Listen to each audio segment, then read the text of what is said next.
Morbius. This is the full spoiler review. I have a review up on my blog, soundedbettermyhead.com.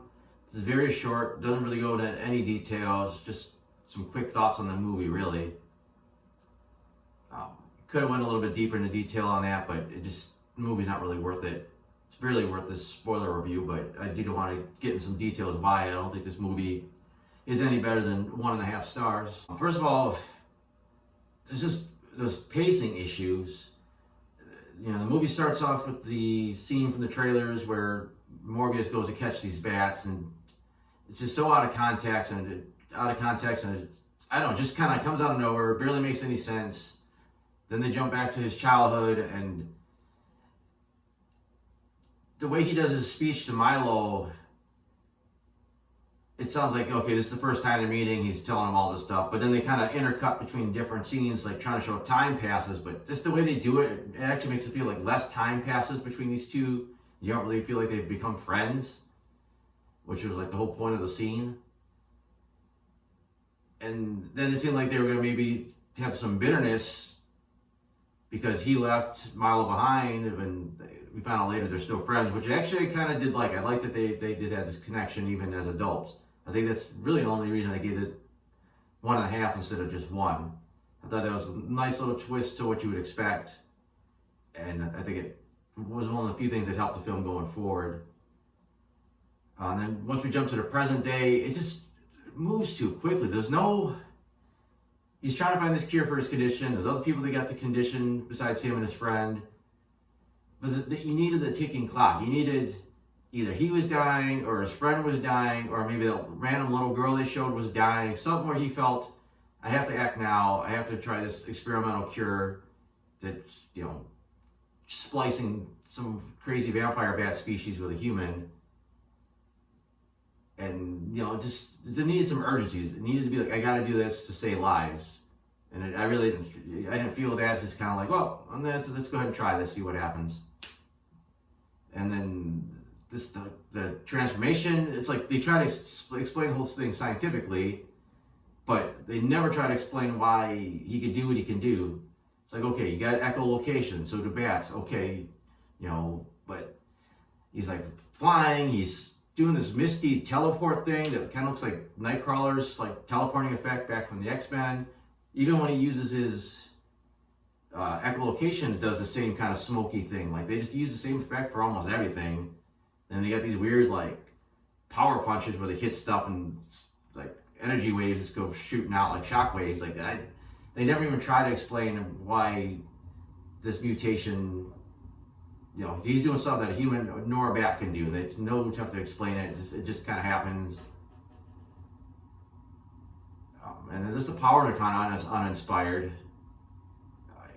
You got him slaughtering the mercenaries. It's just a big bloodless bloodbath. At one point he slices the guy's throat. The guy's holding it. He's choking. You're hearing the blood gurgling, but you don't even see I don't think you even see a drop of blood. It's just at least not from that. There's a couple other drops of blood, but that sequence is like just kind of killed the impact of it. Could have been kind of brutal. I never felt him in the connection with, I believe her name was Bancroft, the other doctor. Just they had no chemistry. Never felt like they connected. She bumped her head, which you should have just been out for a little bit. For some reason they took her out of the plot for quite a while. And then they introduced the 2 detectives, which added they just felt completely out of place. You got Tyrese's character, who was fine. He's just a regular,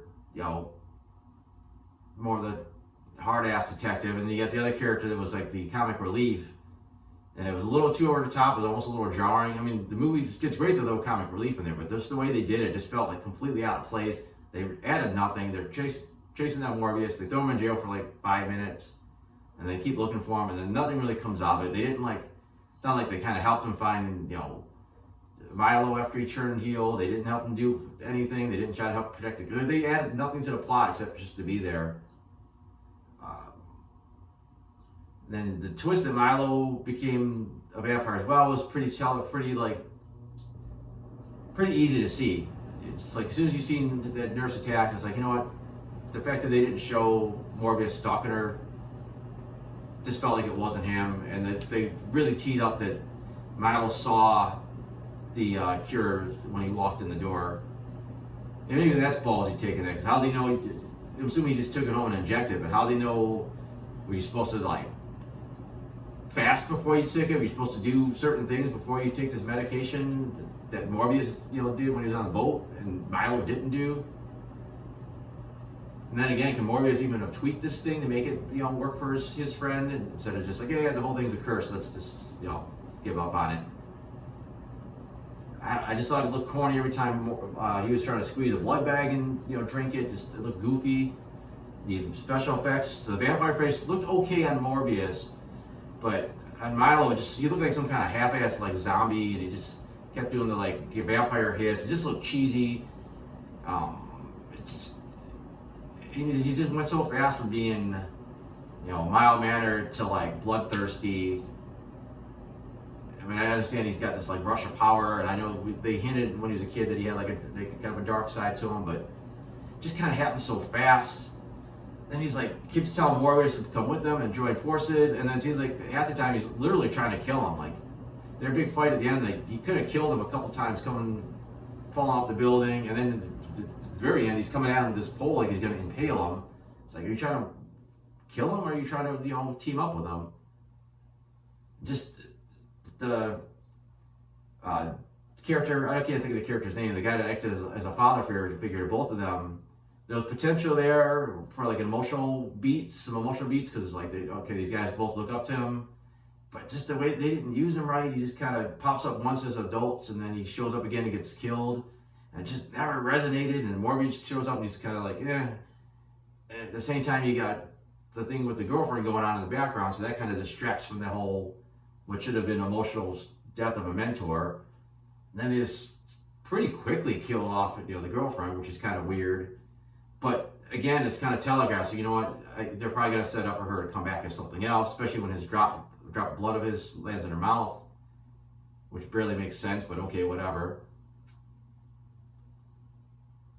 And I'm trying to think of, and the whole ending was just like abrupt. Like they had this big fight. They had this kind of cheesy scene where he has all the bats help him out. And then he just, injects them and it's over. And there's nothing with, like, the second thing, he had a second poison that he was going to use on himself, but nothing ever came of it. If anything, maybe you have the two and then the one gets destroyed, so you have a choice. You either stop Milo or you stop yourself from being like a monster, and then either you have to live with that, or maybe they show that he controls it, but they never came up again. He stabbed Milo and he just flew off with the bats, and then there's this random shot of the Bancroft just waking up like with the red eyes. It's like, just the way that was thrown in there, it looks stupid. It either should have been a post-credit scene or done differently. It was just kind of like, oh look, now I'm awake and I got red eyes and you're flying away. And the detectives look up like, oh, there he goes. Just the whole thing is just, the whole ending was just weird and just abrupt. And then you get to the post-credits, which made no damn sense. You got a quick clip of basically the rift from Spider-Man that apparently somehow brings the Vulture into this Sonyverse, and then it actually did something logical. They're like, hey, this random guy shows up in prison, we don't know who he is, we're probably gonna let him go. Like, all right, that's fine. And I could have lived with that being the end. But then there's a second mid-credit scene where for no reason at all, somehow he gets his Vulture suit back, which in the mainstream reality, this was built for him by the Tinkerer, like using alien technology. So I don't know how he got a new Vulture suit. And he flies up. For some reason, he decides, hey, Morbius, I read about you. We should team up. Like, why?